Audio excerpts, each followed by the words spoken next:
Congress party ప్రవేశపెట్టిన budget ఆశాజనకంగా ఉందని ఆటో డ్రైవర్ల సమస్యలు తెలుసు అన్నారు సిపిఐ రాష్ట్ర అధ్యక్షుడు కూనంనేని సాంబశివరావు.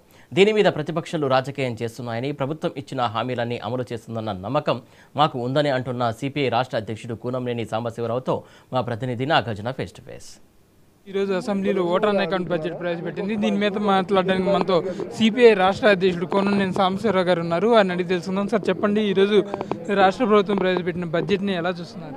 ఈ బడ్జెట్ ప్రజల ఆకాంక్షలకు అనుగుణంగా, ప్రజల కోరికలకు అనుగుణంగా రూపొందించిన వాస్తవిక బడ్జెట్గా మేము దీన్ని చూస్తూ ఉన్నాం.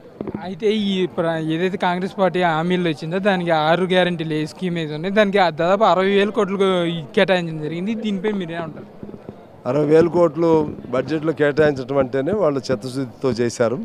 అదేవిధంగా బడ్జెట్ ఇంతకుముందు పోయిన సంవత్సరం 2,90,000 కోట్లు టీఆర్ఎస్ ప్రభుత్వం పెడితే, వీళ్ళు ఇన్ని గ్యారంటీలు ఉన్నా కూడా 2,75,000 కోట్లు పెట్టడం అనేది వాళ్ళు ప్రాక్టికల్గా వాస్తవికంగా బడ్జెట్ని పూర్తి చేయాలనే ఉద్దేశంతో పెట్టడం జరిగింది. బీజేపీ నాయకులు మాట్లాడడం అయితే ఇది అంత ఆశాజనకంగా లేదు, ఇది పూర్తి రాజకీయ ప్రసంగంగా ఉందని బీజేపీ నాయకులు అంటున్నారు. దీని మీద మీరు సహజం, ఎవరి పార్టీ అభిప్రాయం వాళ్ళు చెప్తారు. మేము కూడా ఇప్పుడు దానిలో ఫ్రెండ్లీ పార్టీ అనే కాదు, సహజంగా ఫ్రెండ్లీ పార్టీగా ఆ వాగ్దానాలు అవి చేసినప్పుడు మేము కూడా ఎన్నికల్లో పాల్గొన్నాం కాబట్టి వాటన్నిటిని కవర్ అయ్యేట్టుగా వాళ్ళు పెడుతున్నారు కాబట్టి ఇప్పుడు మేమేం కామెంట్ చేయం. ఇప్పుడు ఎందుకంటే ఉన్న దానిలో మాకు సంతృప్తిగానే ఉంది. ఏదన్నా లోటుపాట్లు ఉంటే తర్వాత మేము వినిపిస్తాం. బీఆర్ఎస్ పార్టీ వాళ్ళు ఆటో కార్మికులు పొట్టగొట్టారు, ఫ్రీ బస్ స్కీమ్ ఒకటి తీసుకొచ్చి దీనివల్ల ఆటో కార్మికులు ఇబ్బంది పడుతున్నారని చెప్పి నిన్న పెద్ద ఎత్తున ఆటోల్లో అసెంబ్లీకి రావడం, పెద్ద ఎత్తున బయట ధర్నాలాగా చేయడం చేశారు. దీని మీద మీరు ఏమంటారు? ఇవన్నీ కూడా అన్నిటినీ రాజకీయ అంశాలుగా చేస్తున్నారు.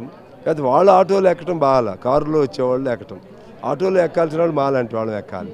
సార్, గత ప్రభుత్వం దళిత బంధుకి 17,700 కోట్లు కేటాయించి వాటిని అమలు చేయలేదని చెప్పి బట్టి విక్రమార్క మాట్లాడుతూ అన్నారు. దీని మీద మీరు ఎలా? వాస్తవమే కదా, అమలు చేయలేదు.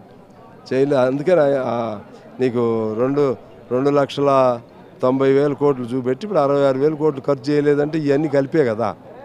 Okay, thank you. ఇది కూనంనేని సాంబశివరావు గారు చెప్తున్న వాదన. బడ్జెట్ అంతా ఆశాజనకంగా ఉంది, అందరికీ ఇచ్చిన హామీలను అమలు చేస్తారని చెప్పి నమ్ముతున్నామని చెప్పి కూనంనేని సాంబశివరావు గారు చెప్తున్నారు.